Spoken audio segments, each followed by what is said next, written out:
The automobile industry comprises of a wide range of companies and organizations involved in the design, development, manufacturing, marketing, and selling of motor vehicles. It is one of the world's largest industry by revenue. In India, it is the fifth largest in the world. When it comes to Pune, it is the hub of automobile companies in Pune. India is the fourth largest passenger vehicle producer in the world. In 2018 till 19, it produced 4.06 million cars. Currently, there are more than estimated 30 million cars in India. The global pandemic caused by the novel coronavirus comes at a time when both the Indian economy and the automotive industry were hoping for recovery. While the GDP growth forecasts were north of 5.5%, COVID 19 may result in a negative impact of 1 till 2% on the expected growth rates.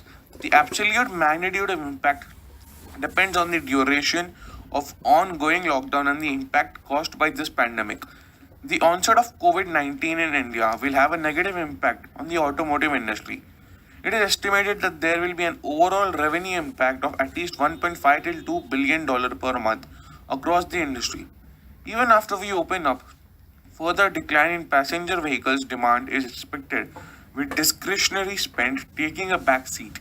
This will be coupled with transition to BSVI norms that will increase cost of ownership. How should the industry respond? Automobile industry had action. Any immediate action on these five key dimensions. First, to prioritize employee protection and safety. For this, organizations will need to monitor and track employee health status, follow most conservative disease control protocols, define travel guidelines and quarantine requirements, and plan for flexible work plans from home and office.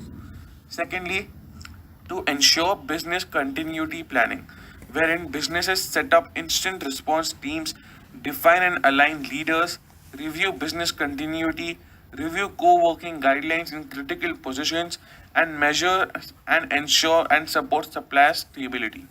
Thirdly, will be an inevitable operational firefighting, where business leaders will need to define and execute contingency measures ensuring availability of essential components. Prioritize supply chain capacity.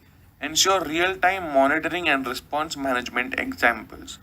Manage in transit inventory, manage liability coverage, insurance, etc. Organizations should also assess risk exposure regarding financial implications and stabilize cash. Fourth, Fourthly, would be the necessary action towards cash and liquidity management.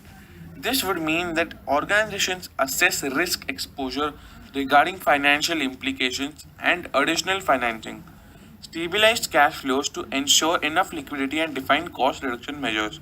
Finally, external relations management will be equally critical to ensure continuous and transparent communication to suppliers, customers, logistics service auditors, marketing agencies, etc.